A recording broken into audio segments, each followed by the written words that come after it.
요한일서 5장 1절부터 3절을 다시 봉독하겠습니다.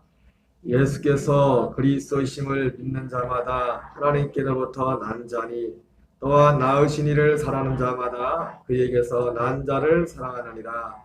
우리가 하나님을 사랑하고 그의 계명들을 지킬 때 이로써 우리가 하나님의 자녀를 사랑한 줄을 아느니라. 하나님을 사랑하는 것은 이것이니 우리가 그의 계명들을 지키는 것이라. 그의 계명들은 무거운 것이 아니로다. 아멘.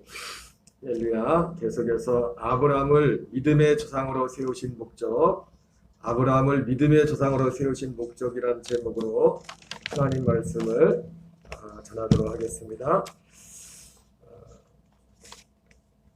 여러분, 고린도전서 5장 10절에 보면 우리에게 익숙한 말씀이 있죠. 나의 나된 것은 하나님의 은혜로 된 것이니 내게 주신 그의 은혜가 헛되지 않아요. 내가 모든 사도보다 더 많이 수고했으나 내가 아니요 오직 나와 함께 하신 하나님의 은혜로다. 여러분, 나의 나된 것이 무엇으로 내가 됐다고요? 하나님의 은혜. 그런데 말입니다.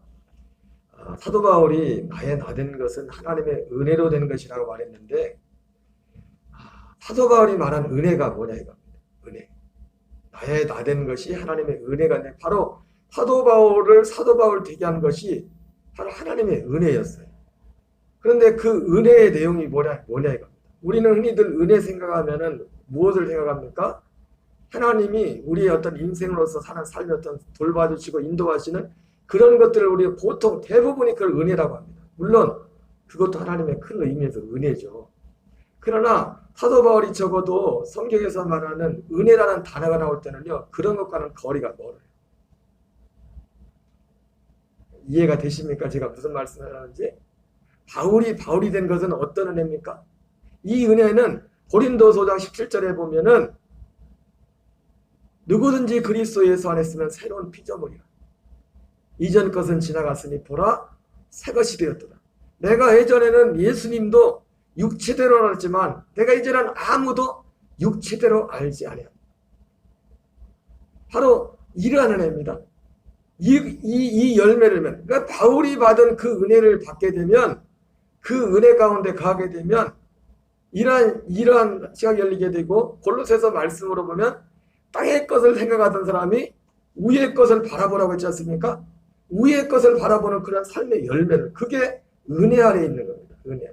사도 바울의 삶의 열매를, 그 열매를 맺게 한 것이 바로 그 은혜란 말이에요. 그러니까 우리가 생각하는 기준으로 볼 때 따진다면 우리는 아무 생각 없이 성경을 읽지만은 많은 사람들이 우리가 생각하는, 보통 사람들이 생각하는 그 은혜를 바울이 말하는 그 은혜와 똑같이 매치를 시킨다면 매치가 안 됩니다. 왜요? 바울은 그 은혜, 어떻게 보면 우리가 흔히 생각하는 그 은혜들과는 거리가 멀어요. 고생은 축 들어가고, 여러분 고린도서 11장에 보면 알겠지만 그가 예수님 만나는 날부터 어떻게 보면 고생길이 열렸어요. 고린도서 11장에 사도 바울이 다 언급하지 않았지만은 그가 예수님 믿는 그날부터, 예수님 만나는 그날부터 그의 삶 속에 따라온 삶의 열매로 보면 우리가 생각하는 그 은혜와는 너무 거리가 멀어요. 그의 삶. 여러분, 사도 바울이 나의 나된 것은 하나님의 은혜로 되었다는데, 바로 은혜가 뭡니까? 은혜는 바로 하나님께서 우리에게, 결국 사도 바울 되게 한 것은 복음이죠. 그 복음의 약속이 그 사도 바울로 하여금 실제가 되게 하는 모든 하나님의 역사, 그것을 은혜라고 합니다. 그래서 그 은혜, 결국 이 사도 바울이 은혜는 그 하나님이 약속했던 그 약속이, 창세전부터 약속했던 그 약속이 바울에게 이루어진 겁니다. 그래서 이는 아무도, 그리고 고린도서 15장도 그렇고 그 은혜에 대해서 말하면서 결국 사도 바울이 말하는 그 받은 은혜의 마지막 목적지는 어디를 향하고 있냐면 바로 부활의 몸을 입는 데를 향하고 있습니다. 여러분, 우리가 하나님의 이 은혜는, 바울이 받은 그 은혜는 결과적으로 마지막 최종 목적지가 어디냐면 부활의 몸을 입는 거예요. 고린도서 15장에서도 은혜를 말할 때 그 부활장 아닙니까? 그 부활에 대해서 얘기하고. 그래서 이 고린도서 15장 10절에서 그 은혜가 15장 10절의 중요한 핵심은 뭐냐면 그 은혜가 대체 뭐냐 이거예요. 은혜가. 그 은혜는 적어도 우리 많은 교회에 나오지 교회 밖에 사람들은 뭐 은혜라는 단어 자체를 모르니까. 물론 말은 하겠죠. 은혜가 의미가 되는 거 알지만은 우리가 대부분 예수님 믿는다고 하는 교회 나오신 분들이 말하는 그 은혜와는 적어도 너무 거리가 먼 은혜라는 거예요. 거리가 멀다는 겁니다.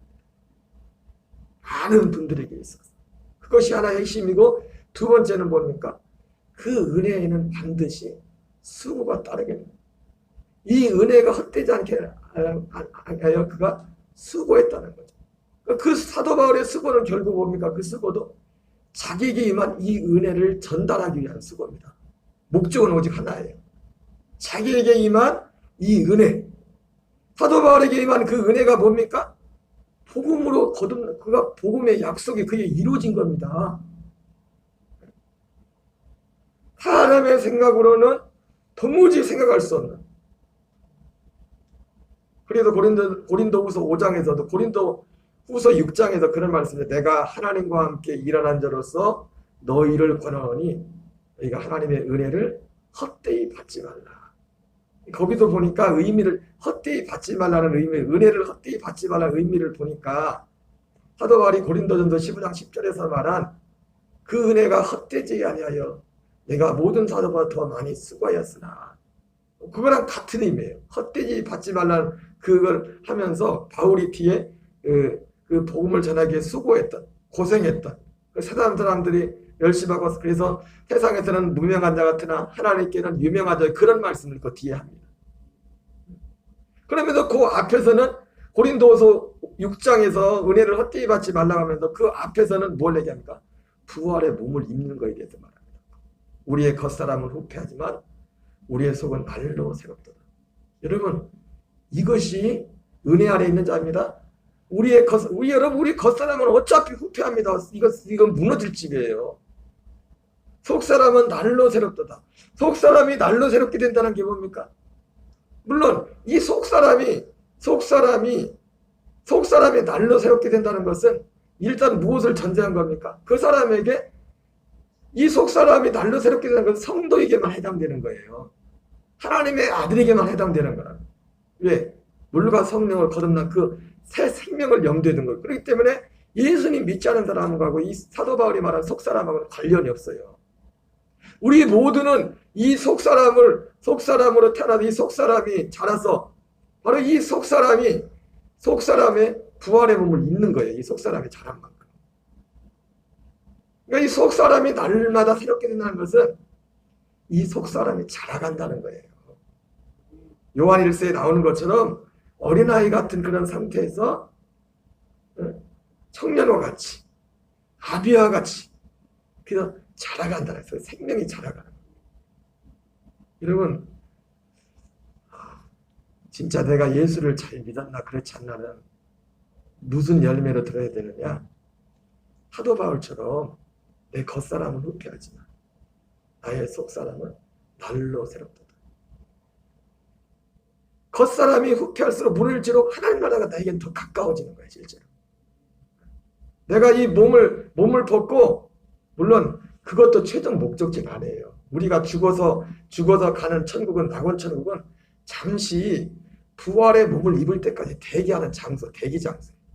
왜 부활은 예수님이 다시 오실 때 예수님 재림하실 때 부활이 일어나고 그 이후에 일어날 사건들이기 때문에 잠시 우리의 영이 머무르는 힘에서 대기하는 대기 장소가 천국 낙원이라. 사도 바울이 고린도후서 5장에서 육신의 장막이 집이 무너지면 손으로 짓지 않은 하늘에 속한 처소가 내게 내려올 줄 믿는다 했는데 그 처소는 바로 그게 뭐냐면 사도 바울이 말한 것은 그 부활의 몸을 말하는 겁니다. 손으로 짓지 않은 새는 장막이 내게 덧입혀진다는 것. 이 육신의 장막이 아니라 그 하나님 예수님이 어떤 그 부활의 몸으로 덧입는다는 그것을 말씀하는 것입니다. 그래서 우리가 지금 제가 왜 이런 말씀을 드리냐면은 이 복음이라는 것이 지금 다각도로 말씀을 해요. 다각도. 여러분 우리에게 이 열매가 있어야 됩니다.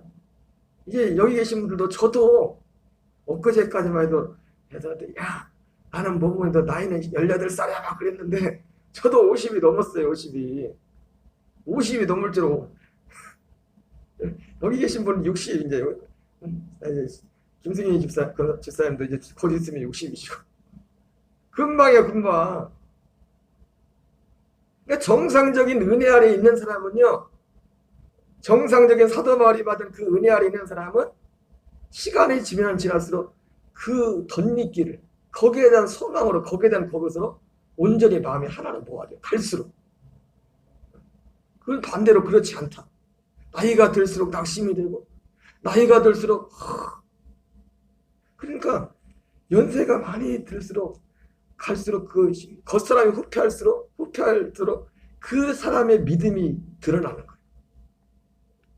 그 사람이 바울이 받은 말한 이 은혜, 이 약속, 이 생명 안에 있지 않으면 예수님을 잘 믿은 것 같은데 열심히 했던 것 같은데 나이가 들고 육신의 장막이 무너져가기 시작하면 뭐 안 믿는 사람하고 별로 다를 게 없어. 오히려 더 낙심하고 걱정하고. 우리는 시간이 지날수록 정상적인 신앙생활은 그 소망으로 더 채워져야 돼. 더 커져야 돼. 왜? 생명이 자라기 때문에. 사도 바울이 날로 새롭다 했는 것은 생명이 자라간다 했습니다. 여러분 생명이 자라간다는 것은 사도 바울의 또 다른 표현으로 말하면 무엇이에요? 고린도 전서 13장을 사랑장이라고 하는데 사도 바울이 그런 말이죠. 우리가 어린아이일 때에는 말하는 것과 생각하는 것과 깨닫는 것이 말하는 것과 깨닫는 것과 생각하는 것이 어린아이와 같다가 장성한 사람이 되어서는 어린아이를 버렸다고 그랬어요. 그 한 사람이 어떤 사람인가를 보면은 뭘 보면 됩니까? 나를 보면 됩니다. 근데 참 재밌는 게 고린도전서 13장의 사랑장이 순서를 거꾸로 해놓은 것 같아요. 그래서 말이 나오고 깨닫는 게 나오고 생각이 나와요. 근데 사실은 우리에게 나올 때 보면 생각부터 나오잖아요. 생각이 나오고 깨닫고 이게 말로 나오는 건데 그러니까 저 사람의 믿음이 지금 어린아이냐 아이냐 어른의 신앙이냐를 볼 수 있는 가능도 뭐냐면 그 사람이 뭘 생각하고 사는지 계속 생각하고 사는 거예요. 그 사람이 그리고 깨닫는 게 뭐냐 그리고 그 사람이 말하는 걸 봅니다. 얼마 전에 요즘 뭐 병원 입원하시고 이리저리 해서 병원에 교회 못 나온 지 몇 주 됐지 집사님 한 분이 계신데 연세가 이제 많으시면 집사람하고 얘기하면서 그 집사님 얘기하면서 안타까운 게 있어요. 뭔 얘기만 하면 죽겠다 얘기하는 거예요. 일단 죽는 것을 죽어야 돼. 그만하래야 돼. 뭔 문제만 났다면 입버릇처럼 계속 나오는 게 뭐냐면 당신이 아프든지 남편이 아프든지 누가 아프면 입버릇처럼 나오는 게 뭐냐면 살아서 뭐하겠어 죽어야지 이제 죽어야지. 그래가지고 집사님 그러지 말라고 일단은 뭐 아프면 그 다음 이제 잘 될 거라는 생각이 없나. 내가 막 그리고 그러지 마시라고 괜찮을 거라고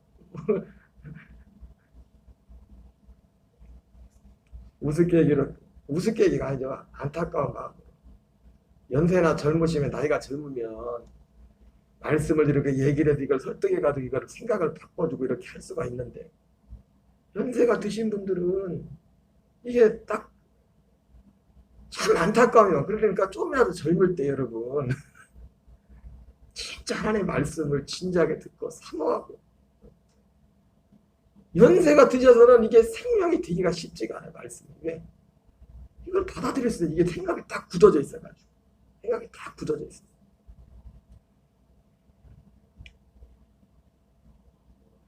나는 누구인가? 나는 은혜 아래 있는 사람인가? 은혜 밖에 있는 사람인가? 하나님의 약속 안에 있는 사람인가? 약속 밖에 있는 사람인가? 하나님의 약속 안에 있었던 사람은 뭡니까? 약속 안에 있었던 사람은 진짜 새로운 피조물이요.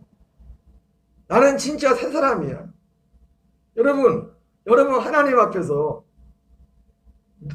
앞에서 누가 뭐라고 하더라도 스스로 내 안에 사도 바울이 너희가 믿음 안에는가 너희 자신을 시험하고 너희 자신을 확증하라고 했는데 여러분 스스로 누가 옆에서 얘기해줘서가 아니라 여러분 새로운 피조물이라는 확신이 있습니다. 나는 새로운 피조물이 되었다. 난 옛날 사람하고 전혀 다른 사람이다. 난 새로운 피조물이 되었다.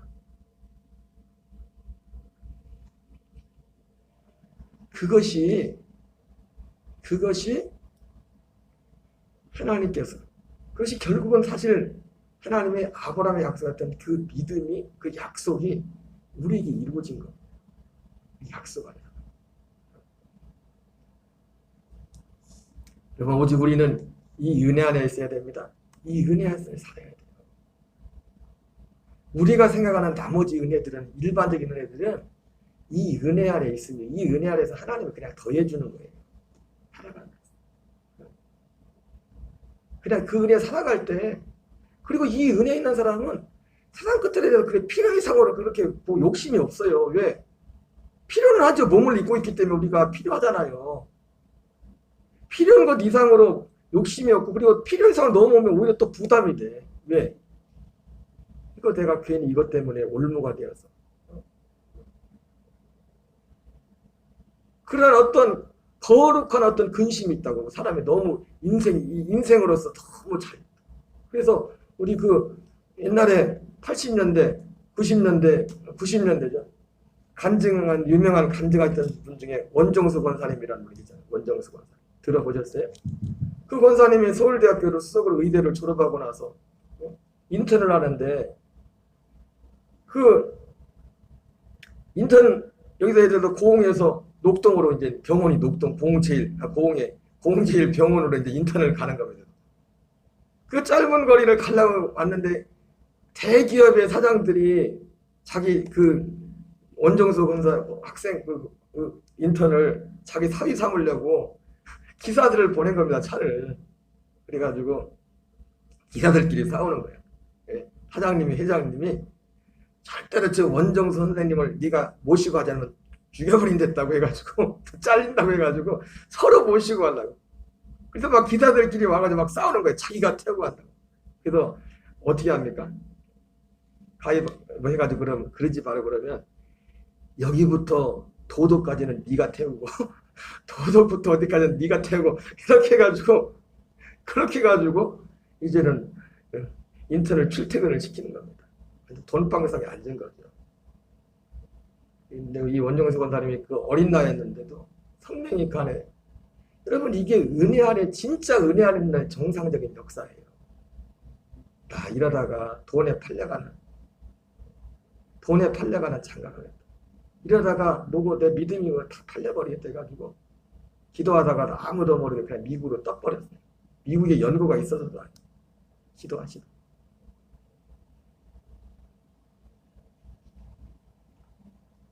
사도 바울이 말한 은혜는 그 은혜예요.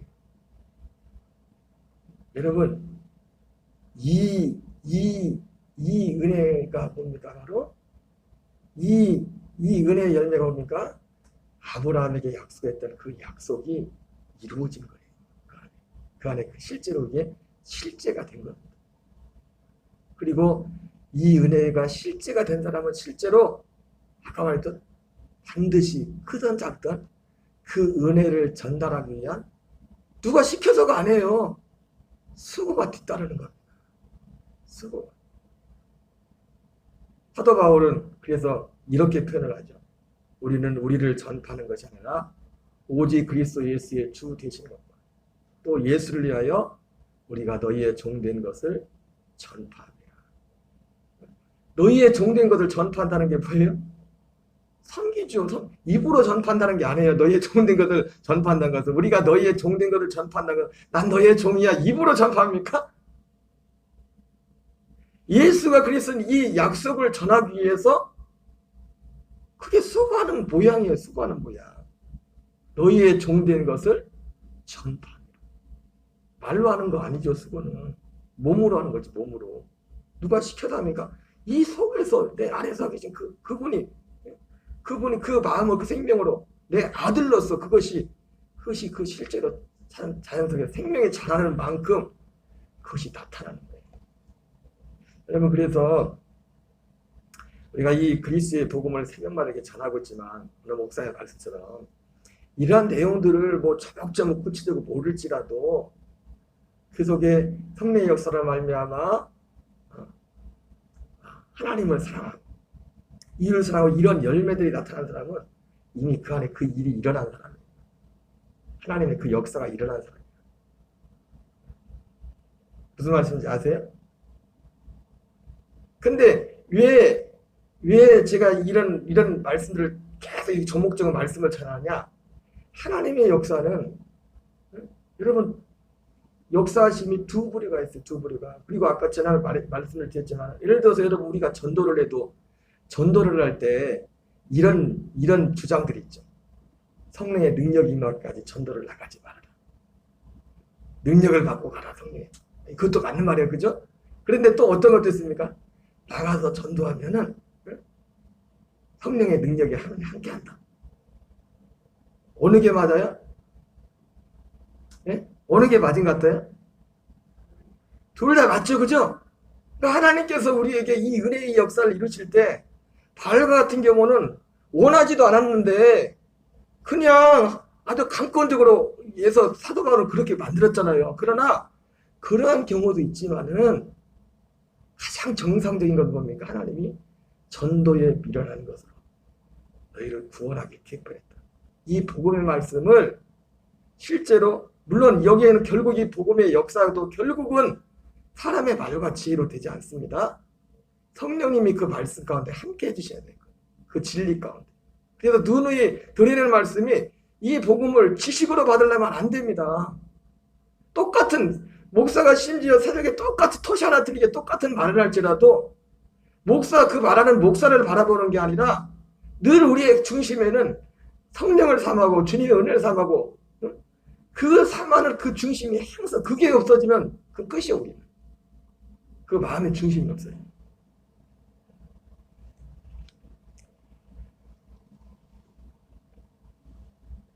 바로 오늘 이 요한일서 이 말씀도 우리가 계속 알서 전하지만 바로 이러한 모든 이 맥락이 이러한 맥락을 이러한 이것과 이 모든 지금 오늘 아침에 말씀드린 이 모든 것과 같이 다 통하는 말씀입니다. 하나의 말씀, 하나의 말씀.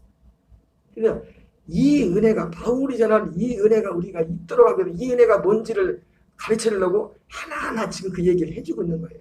왜? 사모하라. 왜? 하나님의 역사는 바울과 같이 원치 않는데 강압적으로 하나님이 먼저 하신 역사를 했지만 대부분은 이러한 진리를 먼저 통해서 이걸 깨달음으로 이걸 통해서 하나님이 이걸 깨닫고 깨달으면 두 번째 그러니까 그걸 먼저 또 바라고 삼아야 돼. 그 사람이 그거를. 대부분의 하나님의 역사는 이러한 과정을 통해서 이 사도 바울의 은혜는 이러한 과정을 통해서 오게 돼 있어요.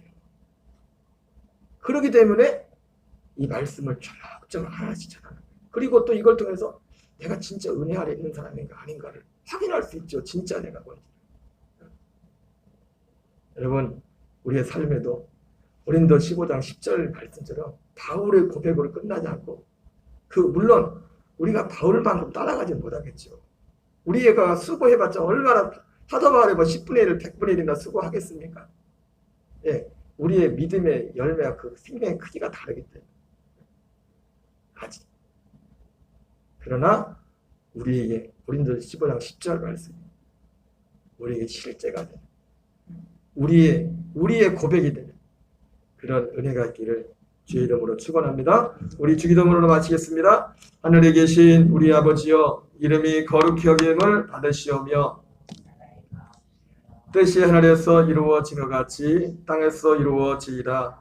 오늘날 우리에게 일용할 양식을 주옵시고 우리가 우리에게 지진 자를 사하여 준 것 같이 사하여 주옵시고 우리를 시험에 들게 하지 마옵시며 다만 악에서 구하옵소서. 대개 나라와 권세와 영광